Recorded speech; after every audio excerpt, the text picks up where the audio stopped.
வணக்கம். இயற்கை எழில் கொஞ்சம் கலையழகோடு ஒரு கிராமம். ஊரின் முகப்பு கோவில் ஆர்ச்சோடு துவங்குகிறது. கருப்பு கம்பளம் விரித்து வரவேற்பதைப் போல ஊர் தார் சாலை. தெருவுக்குள் நுழைவதற்கு முன்பாக கம்பீரமாக விட்டிருக்கும் திரௌபதி அம்மன் கோவில். புதுக்கோட்டை மாவட்டம் கந்தரக்கோட்டை தாலுகாவிற்கு உட்பட்ட பிசானத்தூர் என்கிற எளிய கிராமம். இங்குதான் தற்பொழுது உயிரி மருத்துவ கழிவு சுத்திகரிப்பு ஆலை அமைப்பதற்கு மாவட்ட நிர்வாகத்திடம் அனுமதி பெறப்பட்டுள்ளது.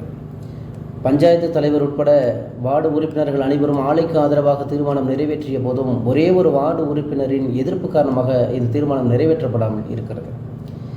இந்த ஆலை எங்கள் பகுதிக்குள் வந்தால் எங்கள் பகுதியின் வாழ்வாதாரம் முகாந்திரம் அனைத்துமே சிதைக்கப்பட்டுவிடும்.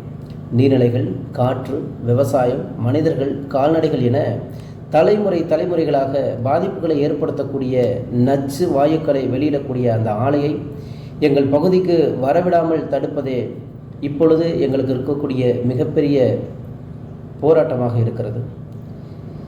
பல்வேறு சமூக அமைப்புகளும் சில அரசியல் கட்சிகளும் இந்த பிரச்சனையை கையில் எடுத்த போதும் இன்னும் அரசின் முகம் பாராமுகமாகவே இருக்கிறது.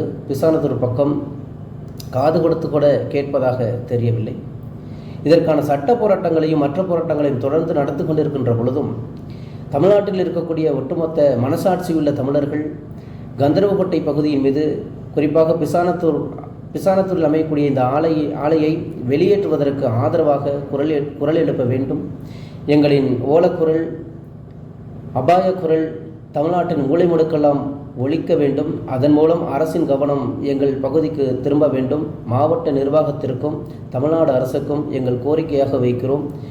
இந்த ஆலை வரும் பட்சத்தில் 36 பஞ்சாயத்துகளை உள்ளடக்கிய கந்தரவக்கோட்டை ஊராட்சி ஒன்றியம் என்பது பச்சை புடவை உடுத்திய தாய் போல எப்பொழுதும் பசுமையான சூழலியல் வாழ்வியலை கொண்ட மக்களை கொண்ட ஊராட்சி ஒன்றியத்தில் ஒரு மிகப்பெரிய புரட்சியை ஏற்படுத்தாத வண்ணம் பார்த்து கொள்ள வேண்டும் என்று அன்போடு